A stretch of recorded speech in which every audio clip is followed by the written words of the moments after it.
In ancient Greece, the temple was the center of life.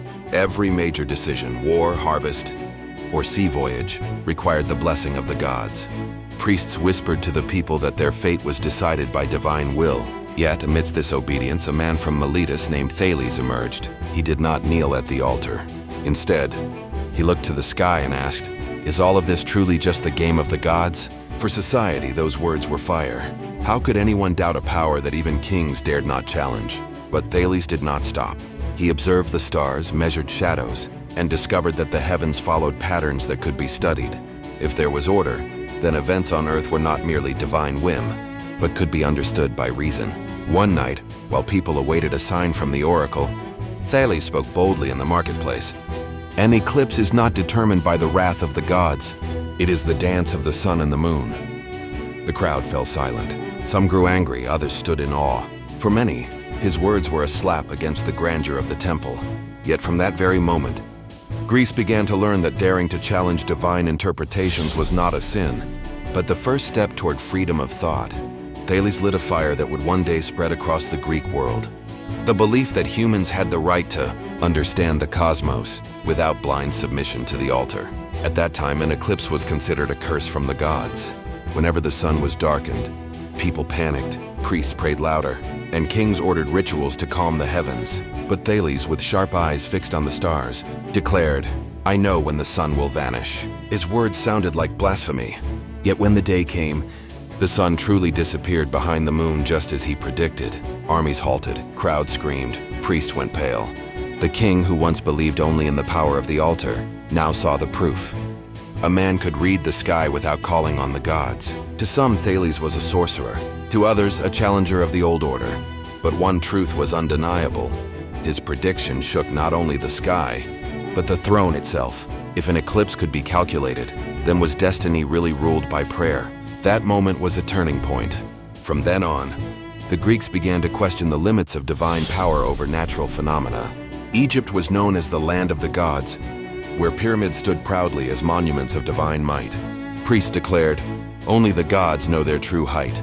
But Thales, a foreign visitor from Miletus, challenged that belief with something simple. He planted a staff into the sand. When the sun reached a certain angle, he measured the staff's shadow. Then he compared it to the pyramid's shadow.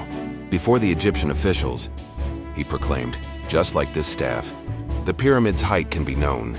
Silence followed. No climbing, no prayer, just lines and triangles. The priests grew furious, their sacred secrets laid bare by logic.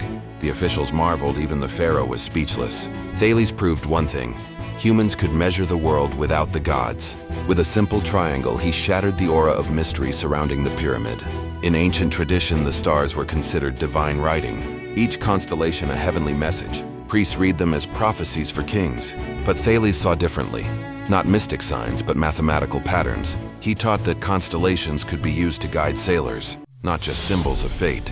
He mapped the stars, offering a compass that enabled Phoenician and Greek ships to cross open seas. For society, this was a revolution.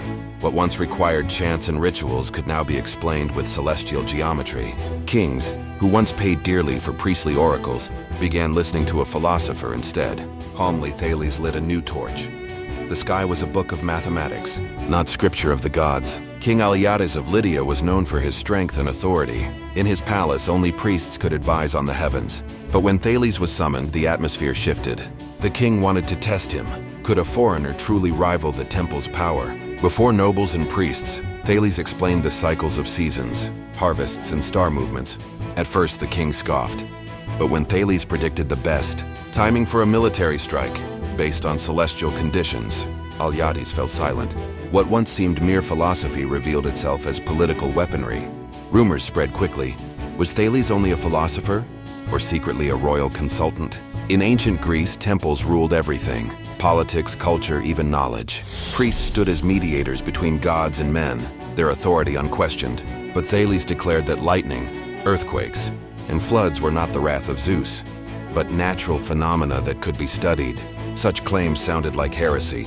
Priests raged, the people divided. Some thought him mad, others secretly believed. For indeed, Thales explained with reason what was once explained with prayer. To the temples, he was a threat. If humans could explain nature without gods, then what was the altar for? But to the younger generation, Thales was inspiration. He opened a new path, to challenge the gods not with the sword, but with thought. Thales was never satisfied with local knowledge. He sailed across the Aegean, traveled up the Nile, and studied Egyptian surveying and pyramid secrets. In Phoenicia, he saw sailors navigate by stars to master the seas. Every land gave him a piece of the puzzle. He did not merely copy, he synthesized. Egyptian techniques, Greek logic, Phoenician methods. He blended them into something new, a way of thinking no longer bound by tradition. When he returned to Miletus, Thales was no longer an ordinary man. He carried the world in his mind. From this mixture was born a bold philosophy that dared to challenge gods and kings alike. The war between Lydia and Media raged fiercely.